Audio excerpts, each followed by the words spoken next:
ظالمة شرفها. Bună dragilor! Bine v-am găsit sau v-am regăsit aici pe canalul meu de YouTube. Dacă este pentru prima dată când mă vedeți, eu sunt Rojin și iubesc tot ceea ce înseamnă parfumuri și parfumerie, având o slăbiciune, obsesie, cum doriți dumneavoastră să-i spuneți, în legătură cu latura Middle Eastern. Dacă și dumneavoastră sunteți în aceeași zonă de interes, v-aș mulțumi dacă ați apăsat butonelul de subscribe, implicit clopoțelul, pentru a primi notificare de fiecare dată când eu postez câte un videoclip nou. Treaba aceasta este total gratuită, toate videoclipurile sunt gratuite, like-urile, comentariile, dar și distribuirea clipurilor persoanelor cu adevărat interesate de acest subiect. Acum când eu filmez suntem marți, 3 decembrie, da, am intrat în febra lunii cadourilor, pregătirilor și așa mai departe, dar, my scent of the day, parfumul zilei mele de astăzi, este un parfum nou, nu v-am vorbit despre el încă, vine de la casa Zimaia și se numește Tiramisu Caramel, era să spun cu totul altceva, Tiramisu Caramel, care, în opinia mea, nu este nimic altceva decât o reinterpretare a ADN-ului lui Bianco Latte de la Giardini di Toscana. Sinceră să fiu, urmează să filmez și recenzia sa și a frățiorului, suriorului său, însă, scurt pe doi, cum mi se pare mie Tiramisu Caramel, ei bine, reușește într-adevăr să intre în acel ADN, se inspiră destul de bine, doar că, din nou, scuzele mele, dacă adorați Bianco Latte, dacă este parfumul dumneavoastră semnătură și așa mai departe, știți, o spun mereu și o voi spune mereu, suntem diferiți, avem gusturi diferite, percepții diferite și așa mai departe. Pentru mine vanilia din Bianco Latte este una sintetică, iar Tiramisu Caramel, ca să vă faceți o idee, este extrem de apropiat de Eclair, de la Latafa, însă la capitolul performanțe stă mult mai bine decât acela și nu este la fel de sintetic precum este Eclair, cel puțin în percepția mea, iar ca atingere personală, ca twist, are o fină, are cea mai mică picătură de whisky pe undeva pe aici, nu știu, dar îmi place.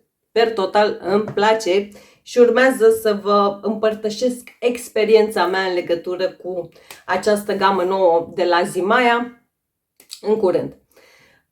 Lăsați-mi și mie în secțiunea comentarii ce parfum purtați dumneavoastră în momentul în care urmăriți acest videoclip. Și avem încă un unboxing Latafa de data aceasta. Și da, mă umflă râsul pentru că dacă sunteți de ceva timp alături de mine, știți că eu sunt într-o permanentă legătură, într-o permanentă relație de tipul love-hate cu Latafa. Da. Am eu așa o chestie la modul, știu că mi-a mai lăsat cineva un comentariu, ceva la modul că eu întotdeauna găsesc cusur parfumurilor Latafa. Pentru mine întotdeauna parfumurile Latafa au ceva. Ei bine, nu toate parfumurile au ceva. Nu am, nu știu, nu sunt inamicul Latafa, nu absolut nimic, doar că, v-am mai zis eu mai tot timpul, avem 5 degete la o mână, nu toate sunt la fel și cu oamenii, gusturile oamenilor și percepțiile oamenilor, da? Ce îmi place mie, posibil nu vă place dumneavoastră, ce percep eu într-un parfum, posibil dumneavoastră percepeți cu totul altceva și așa mai departe. Am parfumuri la care am backup la modul de 2-3 sticle ale casei Latafa, da? Deci nu e ca și cum eu dețin sau sunt acționară Paris Corner, Fragrance World și așa mai departe și, na, făcând YouTube trebuie să instig anti-Latafa. Nu, categoric nu există așa ceva. Bun, hai să începem, să nu mai stăm la discuții. Primul parfum despre care vom vorbi, oricum sunt primele impresii, categoric, este un parfum ce a venit în viața mea Deci azi e marți, undeva pe joi, vineri, săptămâna trecută și da, de atunci stau cu el nedeschis ca să o fac aici cu voi pe cameră. Și, sinceră să fiu, mi este ușor teamă de acest parfum, însă curiozitatea a fost mare și am zis ok, hai să pun mânuța pe el. De ce mi-e frică? De faptul că se spune că este oarecum centrat pe acordul de trandafir. Și vorbim aici despre Badia Oud Noble Blush de la Lattafa, care, îl vedeți că este sigilat, da? Din păcate, al meu a ajuns, nu știu cât va surprinde camera, ba da, se vede. Al meu are capacul fisurat. Da, deci în ultimul timp parfumurile nu ajung tocmai ok la mine, dar trecem peste. Scuze că vedeți ring light-ul. Aveți aici stickerul ce atestă autenticitatea. Și să vedem cum este. Vai, cred că a sunat urât, mii de scuze. Dar în ultimul timp nu știu ce am, că vorbesc și pur și simplu mi se usucă gâtul pe măsură ce vorbesc. Bun, hai să vedem. Din această colecție Body Oud, eu mai am Honor and Glory și îmi place atât de mult la modul de backup. Deci am două sticle de Honor and Glory. Pentru mine Honor and Glory nu este acel parfum strict de vară și așa mai departe. Nu, că multă lume spunea are ananas, e de vară. Nu este ananasul acela obișnuit, dar haideți să vedem cum este Noble Blush.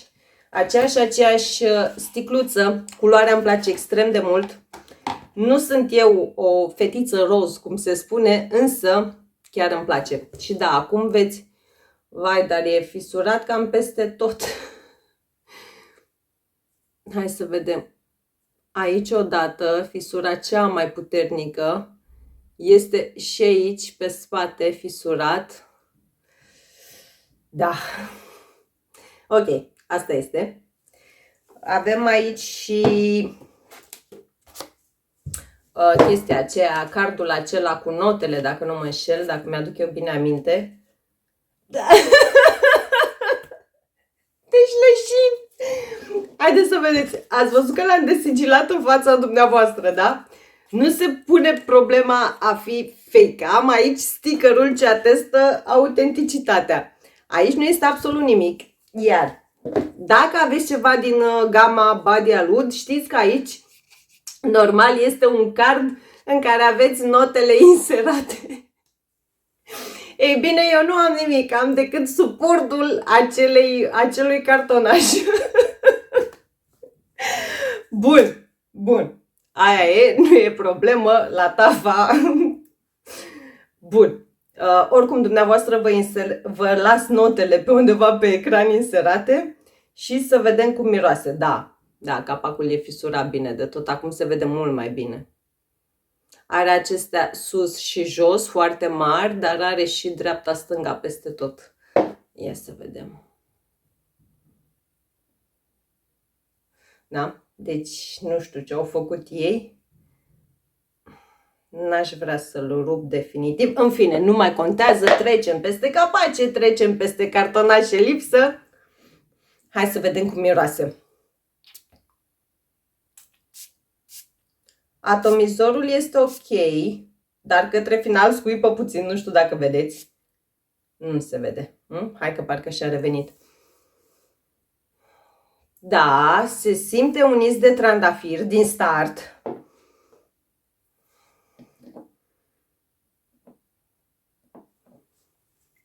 Este un is de trandafir aici, dar pur și simplu mă duce cu gândul către un boboc de trandafir mai degrabă, fix această culoare. Nu știu dacă acesta este motivul pentru care au ales acest design al sticlei. Dar, cum să spun eu, gândiți-vă la trandafirul din Delina.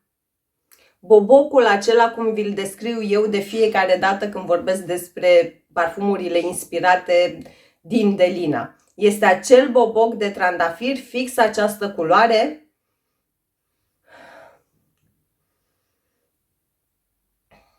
Are ceva fin de tot lactonic, însă nu este acordul acela din Blanche Bet, Lactea Divina, Her Confession. Este, dacă doriți,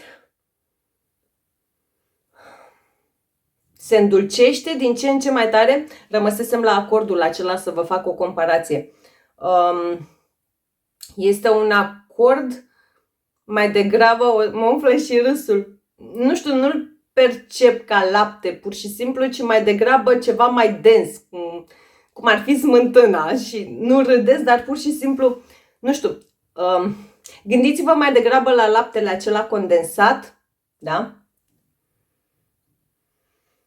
Se îndulcește, trandafirul nu a fost foarte puternic la prima pulverizare, acum rămâne într-un fundal destul de îndepărtat.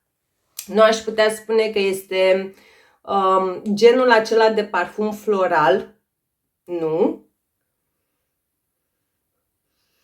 Devine cremos, devine cald, devine învăluitor, devine cu acel capăt, acel subton fin de tot gurmand, dacă are sens, da? E ceva acolo ce îmi lasă fin de tot senzația de apă în gură.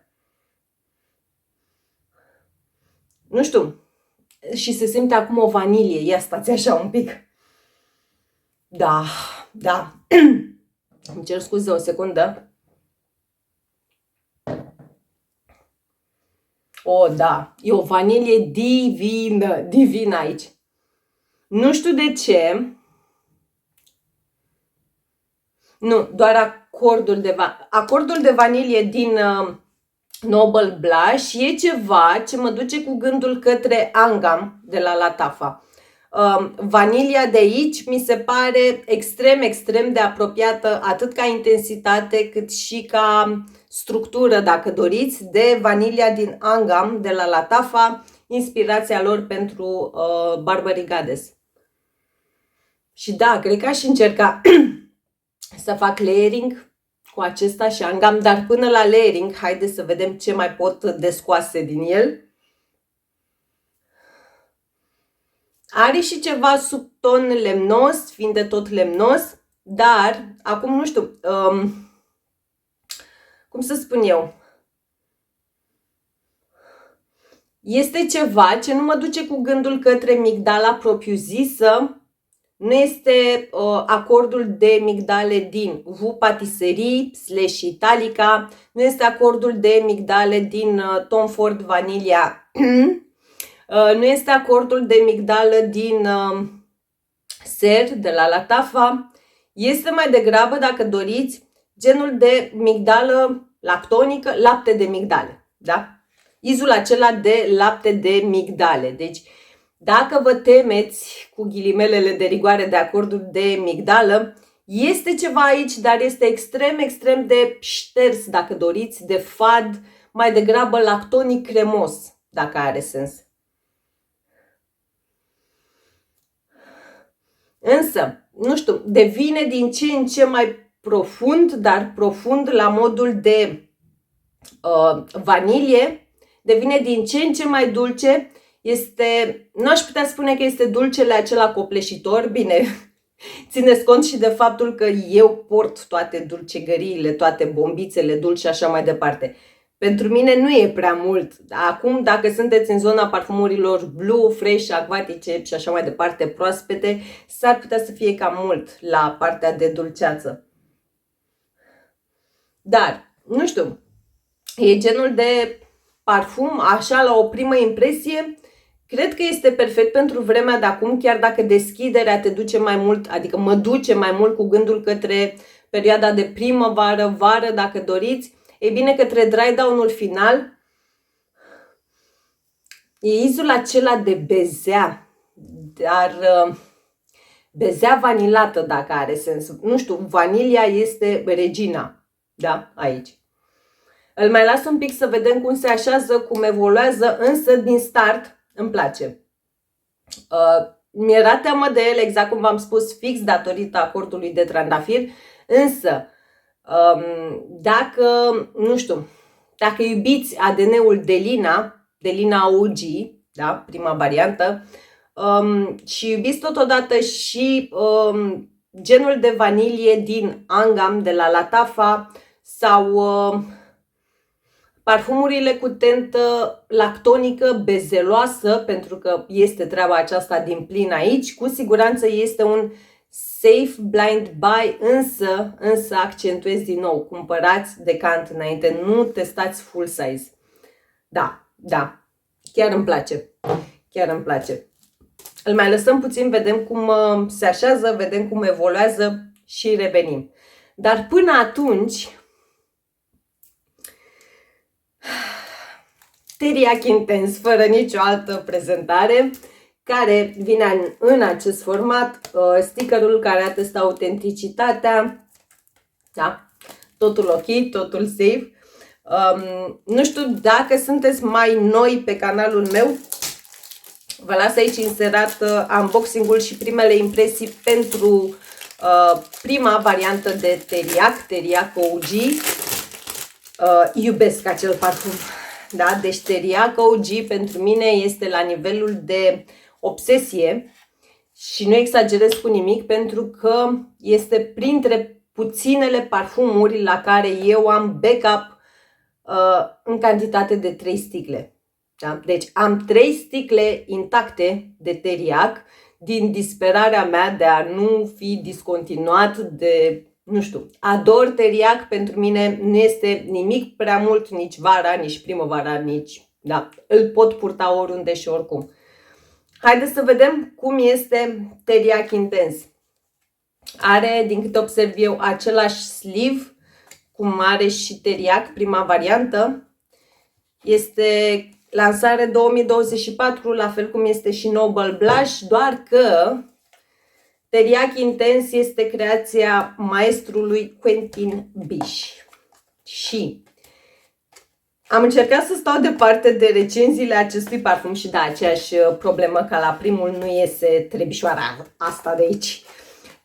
Am încercat să stau cât mai departe de recenzii, pentru că, nu știu, de multe ori vreau pur și simplu să testez eu, să văd eu ce simt și așa mai departe, fără să fiu vag influențată. Și, na, tot scrollând în social media, tot am văzut o felul de comparații, cum că ar fi Hambra, cum că ar fi ceva din zona Hambra, ceva din zona Kilian Angel Share și așa mai departe. Vă las notele inserate pe ecran și așa arată, vai, deci e superb în realitate. Da, e mult mai frumos în realitate. Este fix aceeași sticluță precum Teriyak OG, doar că avem trebișoarele acestea negre, capacul negru, celebrul șerpișor, că de ce nu? Bun. Îmi vine să tușesc, beau puțină apă și hai să vedem cum e, că nu mai am răbdare.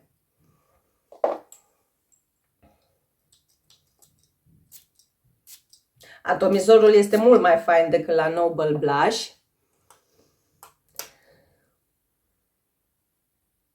Ok.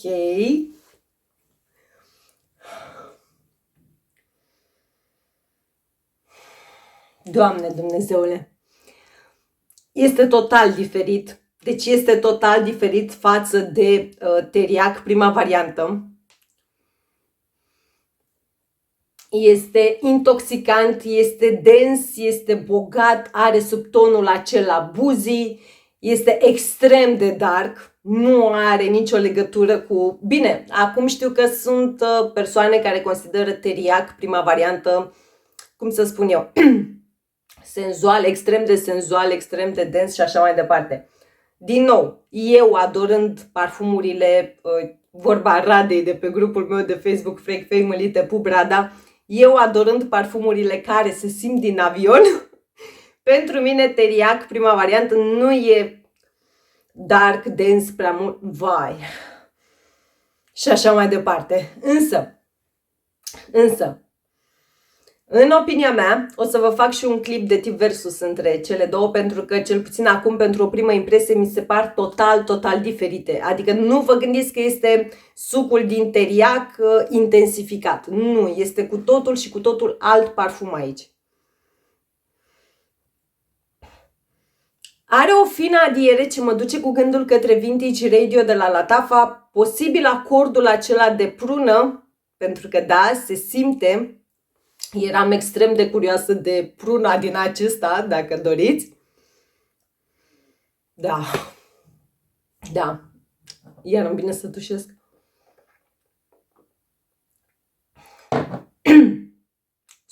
Scuze. Nu am nimic, am doar ceva chestie cu gât uscat și tuse. Dar nu este pruna aceea 100% din Vintage Radio, adică nu are legătură cu acel ADN.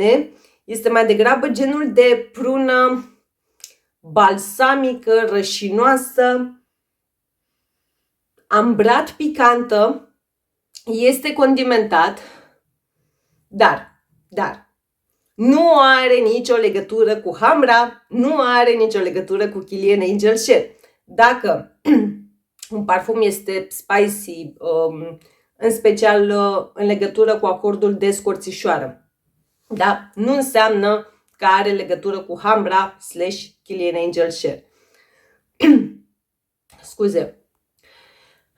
Scuze, v-am pus pe pauză și da, am lacrimi în ochi pentru că am tușit foarte tare.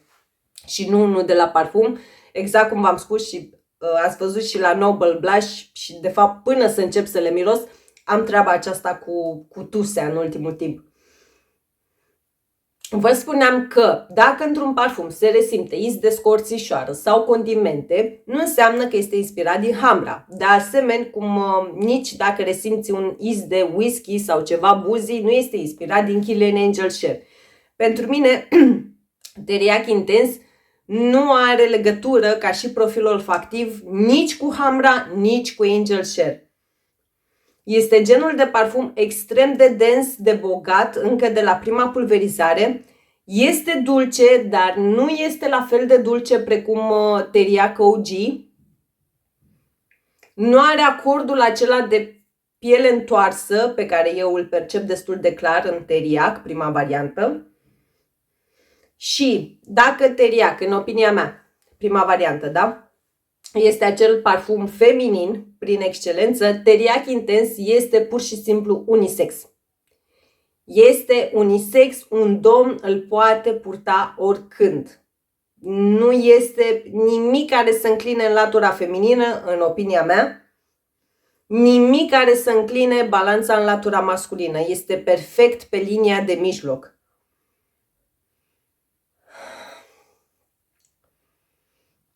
Cum să spun eu? Este, exact cum v-am spus, este dulce, dar nu este dulcele acela copleșitor, chiar dacă se resimte extrem de bine un acord de tong aici. Eu una cel puțin îl culeg, dacă doriți, extrem de clar, extrem de bine definit, extrem de bine delimitat. Pruna sau acel lichior de prune, nu știu, eu una mai degrabă aș spune că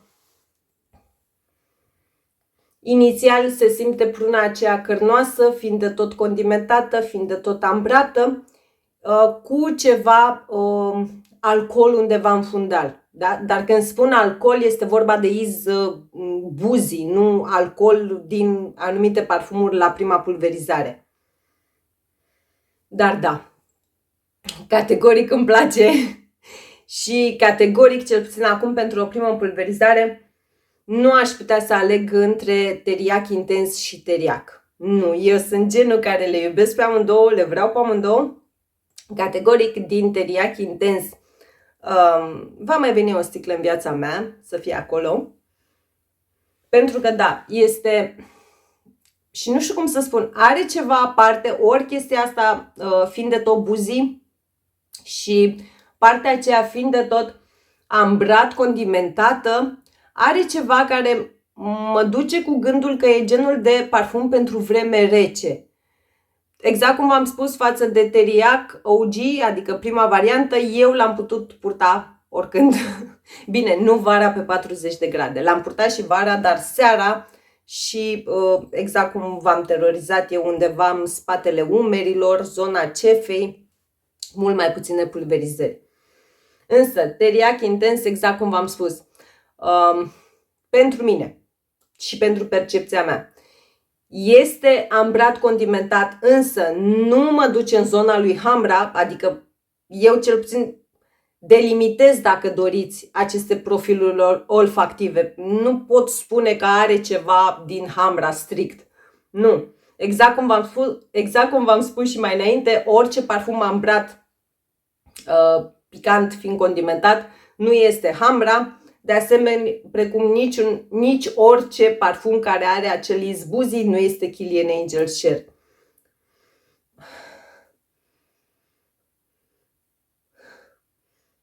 Am senzația că se schimbă, dar exact cum este și sticla și precum este și ambalajul în care vine, pentru mine e acel parfum de seară, de noapte, de club, de ce doresc dumneavoastră. Pur și simplu.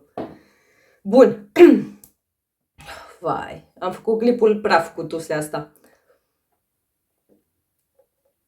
Hai să facem pe repede înainte recapitularea finală. Categoric vor intra la purtare și voi reveni cu recenzii, update-uri, topuri, selecții și așa mai departe. Noble Blush. Noble Blush acum pur și simplu este cea mai mare bezea de vanilie cu foarte, foarte puțin trandafir, foarte puțin, dar în continuare este acel boboc de trandafir din Delina. Este, dacă doriți, dar nu pot spune acea Delină, pentru că dacă eu spun lucrul acesta, poate, nu știu, dumneavoastră gândiți la pachet, trandafir, rubarbă și așa mai departe, tot ce e în Delina. Nu, este strict trandafirul Delinei, transformat, dacă doriți, în ceva gurmand. Și când spun ceva gurmand, cel puțin acum, exact cum v-am spus, nu văd în fața ochilor decât cea mai mare bezea vanilată. Pentru mine asta este. Și este și moscat, însă este moscul acela pufos, dulceag, cum îi spun eu, care, din nou, dacă nu sunteți în zona parfumurilor cu mosc, dar nu mosc animalic, s-ar putea să vi se pară cam mult. Dar e fain. Pentru mine e fain, da. Da. Și la acesta vă spun sincer că mă gândesc la o sticlă de backup. Din start, de la prima impresie, fără maturare, macerare, ce vreți dumneavoastră. Bun. Teriacul intens.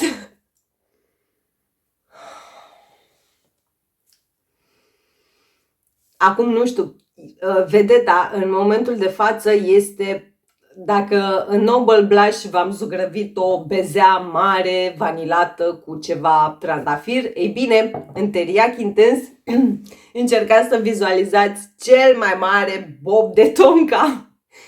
Este cu și despre tonka, cel puțin în percepția mea acum, în momentul de față. Tonka ambrată, totodată, dacă are sens, fiind de tot rășinoasă, și abia acum simt ceva ce într-adevăr mă poate duce cu gândul către lichiorul de prună. Dacă până în acest moment, exact cum v-am spus mai înainte, le-am perceput oarecum separat, da? Pruna cărnoasă la un moment dat, lichiorul undeva în fundal un pic mai târziu. Nu, acum este un bob mare de tonka, ambrat, oarecum rășinos, combinat cu lichior de prune. Dar nu este nimic extrem de buzi, nu este nimic exagerat. În continuare este total unisex pentru mine, pentru percepția mea și pentru gusturile mele. Da, da. Și în continuare este total diferit față de teriac, prima variantă. Nu are nicio legătură. Da, și din nou îmi vine să tușesc. Bun. Scuze. Întâi și întâi de toate, mii de scuze pentru treaba cu vorbitul. Închid acum filmarea, fug să fac mare carafă de ceai cu multă miere și lămâie, dar dacă ați rămas cu mine până în momentul de față, dacă ați testat sau dacă aveți vreunul din aceste parfumuri, lăsați-mi și mie impresiile dumneavoastră în secțiunea comentarii. O să aveți link în bara de descriere către contul meu de Instagram, contul meu de TikTok și nu în ultimul rând grupul meu de Facebook Frec Family. Vă îmbrățișez cu mare, mare drag. Încă o dată, mii de scuze dacă v-am zgâriat pe creier cu tusea. Nu vreau, nu am vrut să iasă așa, dar nu am putut rezista. Am zis că oricum, bine, acesta l-am de ieri, dar acesta e de undeva de săptămâna trecută, joi sau vineri. Bun, vă mulțumesc din suflet, lăsați-mi și mie, dacă nu le-ați testat, nu știu, lăsați-mi ce parfum purtați sau lăsați-mi un punct, un emoticon, un orice altceva, ajută la algoritmii YouTube. Până data viitoare, vă doresc zile minunate, mega, mega parfumate și fără tuse. V-am pupat! زبان ما شرف